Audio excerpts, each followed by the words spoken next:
Multitasking की कीमत चुकानी पड़ती है। आप सुन रहे हैं द वन थिंग की ऑडियो बुक समरी, जिसे लिखा है गैरी केलर और जे पैपरसन ने। दोनों इससे पहले भी बेस्ट सेलर बुक्स लिख चुके हैं।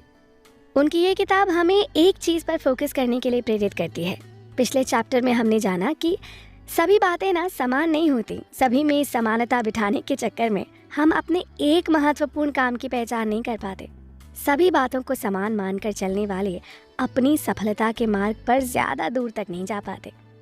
इस चैप्टर में हम जानेंगे कि सभी बातों को समान मानने वाले लोगों से मिलते जुलते एक और तरह के प्राणी इस संसार में पाए जाते हैं, मल्टीटास्कर। जी हाँ, इन्हें लगता है कि ये एक साथ बहुत से कामों को अंजाम दे सकते हैं। अब ये नहीं समझ आता कि जब आप अपने महत्वपूर्ण काम की पहचान करके उसे कर रहे हैं तो उसी समय दूसरे काम को करने की क्या ज़रूरत है। इससे आप क्या हासिल करना चाहते हैं या क्या सिद्ध करना चाहते हैं? इसी सवाल का जवाब ढूंढने के लिए स्टैनफोर्ड यूनिवर्सिटी के प्रोफेसर क्लिफर्ड नास एक शोध करते हैं।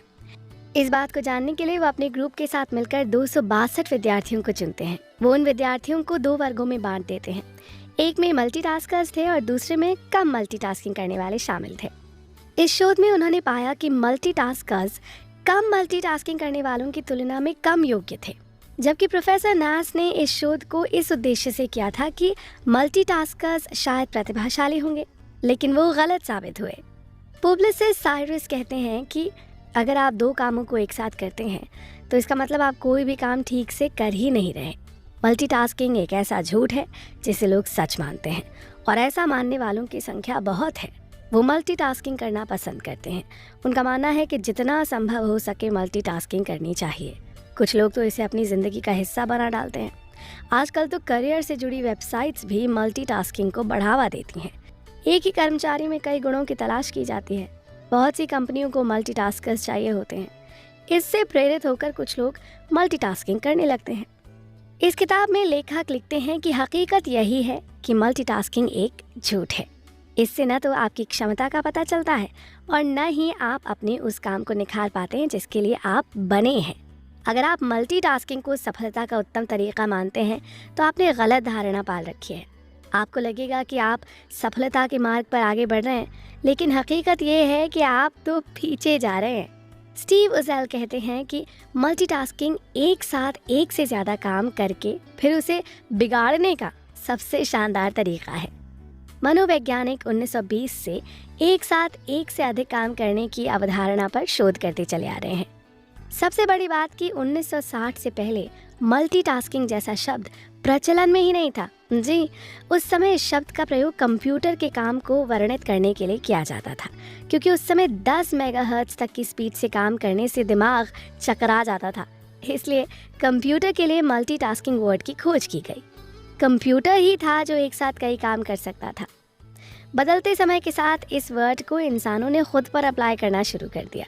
अगर देखा जाए तो मल्टीटास्किंग शब्द ही भ्रामक है। कंप्यूटर भी एक समय में एक ही काम करता है। आपको 2 काम करने के लिए आगे पीछे जाना पड़ता है।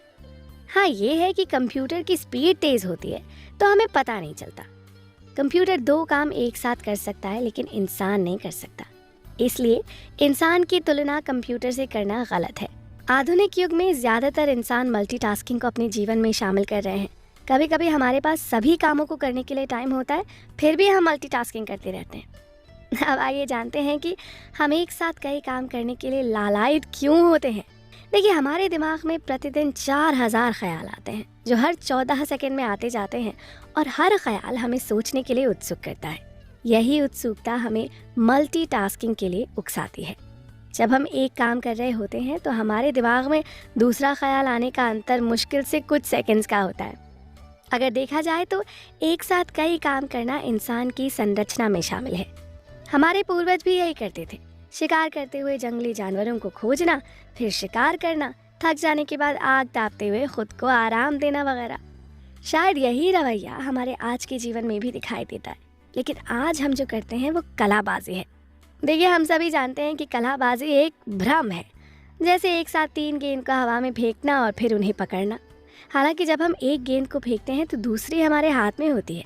कैच करो फिर फेंको। इसे रिसर्चर्स ने टास्क स्विचिंग कहा है। ठीक इसी तरह से हम एक काम को करते हैं, फिर दूसरे काम पर स्विच करते हैं।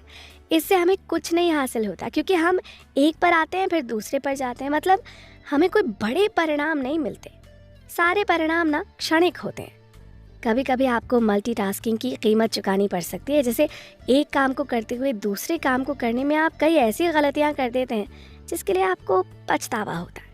आप खुद को कोसते हैं, फालतू की टेंशन लेते हैं और फिर यही टेंशन तनाव में बदल जाती है।